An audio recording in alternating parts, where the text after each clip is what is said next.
일본의 핵심 산업은 바로 자동차입니다. 자동차가 일본 경제를 뒷받침하고 있다고 해도 과언이 아니죠. 그런데 최근에 정말 충격적인 소식이 들렸습니다. 일본 주요 자동차 기업들 실적이 폭락을 넘어 실적 쇼크 수준까지 떨어졌다는 소식입니다. 이 상태가 계속 지속되면 일본은 정말 위험해지는 상황이 닥칠지도 모릅니다. 어떻게 된 소식인지 확인해 보도록 하겠습니다. 구독과 좋아요는 영상을 제작하는 데 큰 도움이 됩니다. 꼭 부탁드립니다. 한국을 생각하면 반도체 강국이라는 이미지를 떠올릴 텐데요. 한국은 그 정도로 반도체에 강한 나라입니다. 반도체는 5G, AI, 자율주행 자동차, 클라우드 서비스 등 미래 산업이기 때문에 앞으로도 시장이 매우 커질 가능성이 높습니다. 그에 반해 일본하면 바로 자동차라는 이미지를 떠올리기 쉽죠. 그만큼 일본은 자동차 산업이 발달해 있는 나라입니다. 일본은 취업인구 기준으로 2017년에 8.3%에 달하는 540만이 자동차 관련 산업에 종사하고 있습니다. 일본 취업자만 놓고 보면 대략 10명 중에 1명꼴로 자동차와 관련된 일을 하고 있는 셈이죠. 만약 일본 자동차 산업이 무너지게 되면 일본 경제에 정말 큰 악영향을 미치게 됩니다. 그런데 최근 발표에 따르면 충격적인 소식이 들렸습니다. 닛산 자동차는 11월 12일에 2분기 매출액을 발표했는데요. 전년 동기 대비 6.6% 감소한 2조 6,307억엔, 원화로 28조 2천억입니다. 영업이익은 무려 70.4% 감소한 300억엔, 원화로 3,200억입니다. 당기순이익은 54.8% 감소한 590억엔, 원화로 6,300억입니다. 또한 2분기 누적 3개월 글로벌 판매 대수도 작년 137만 4천대에 비해 7.5% 감소한 127만 대를 기록했습니다. 닛산 자동차 2019년 4월에서 9월까지 연결 결산을 보면 더욱 참담합니다. 매출액은 전년 동기 대비 9.6%나 감소한 5조 30억엔, 원화로 53조 7천억입니다. 영업이익은 무려 85%나 감소한 316억엔으로 원화로 3,400억에 불과합니다. 순이익은 73.5% 감소한 653억엔으로 원화로 7천억원에 그쳤습니다. 이유로는 세계적인 자동차 판매 부진과 한국에서 갑작스레 터져나온 불매운동, 그리고 엔고 영향이 컸다고 합니다.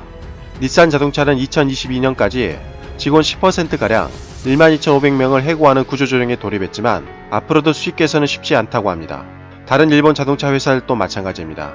미쓰비시 자동차 상반기 영업이익은 전년 동기 대비 82%나 줄어들었고, 스즈키 자동차도 영업이익이 40.2%나 줄어들었습니다. 마쓰다 자동차는 13.5%가 줄었고, 혼다는 그나마 선방에서 8% 영업이익이 줄어든 것으로 확인되었습니다. 다만 일본 시가총액 1위인 도요타는 실적이 오른 것으로 확인되고 있습니다. 도요타는 매출이 4.2% 증가하고 영업이익은 11.3% 늘어났으며 순이익은 2.6% 증가했습니다. 일본 자동차 기업에서는 도요타만 살아남은 것인데요.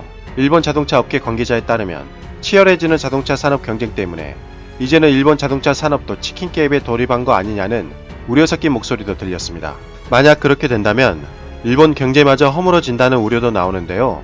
심각한 것은 도요타를 제외한 주요 닛산, 스즈키, 혼다, 스바루, 마츠다, 미쓰비시 등 6개 기업 실적치를 더하면 매출액은 2조 원이 줄어들었다고 합니다. 원화로 21조 4천억에 해당하는 금액이라고 합니다.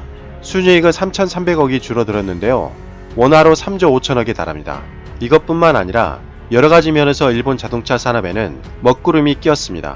현재 자동차 패러다임이 변화하면서 자율주행차, 전기차, 수소차 등 차세대 자동차 연구 개발비에 엄청난 자금을 쏟아부어야 하는 상황이고, 우버와 같은 자동차 공유 서비스와도 경쟁을 해야 되는 입장입니다. 자동차 산업이 위기에 직면해 있다고 해도 과언이 아닌데요. 심지어 일본 내에 심각한 악재도 발생했다고 합니다. 아베 정부가 10월달에 소비세를 인상한 것을 기억하실 겁니다. 소비세를 8%에서 10%로 올린 것이죠. 그래서 9월달에는 미리 자동차를 사려는 소비자들 때문에 잠시 일본 내 자동차 판매량이 16% 증가했습니다. 그런데 10월달이 돼서 소비세가 증가하자마자 일본 내 자동차 판매 실적이 공개되었는데요. 일본 내 신차 판매량은 27% 감소했고 전체 차량 판매량은 무려 45.8% 감소한 것으로 나타났습니다. 아직 10월달 실적은 더해지지 않은 것인데도 불구하고 이런 안 좋은 실적이 나온 것입니다. 소비세 인상 여파가 일본 내 자동차 산업까지 큰 영향을 미친 것이지요. 쉽사리 회복이 되지 않을 것이라는 것이 관계자들의 전언입니다. 일본 자동차 산업은 지금 심각한 위기에 직면해 있는 것 같습니다. 현재 일본은 산적한 문제들로 인해 골치가 아플 지경입니다. 한국에서는 불매운동으로 인해 일본 기업들 매출이 곤두박질 치고 있고, 일본 내 태풍 피해 복구도 아직 제대로 하지 못하고 있는 실정입니다. 거기다가 천문학적으로 돈을 쏟아부은 도쿄올림픽 같은 경우에는 방사능 올림픽이라는 소문이 퍼져서 성공할지도 미지수입니다. 정말로 세계 3대 투자자인 짐 로저스 회장님 말씀대로 일본이 급격히 쇠퇴할 가능성도 있을 것 같습니다. 이상 가치왕 채널이었습니다. 지금까지 시청해주셔서 대단히 감사합니다. 항상 건강하시고 복 많이 받으세요.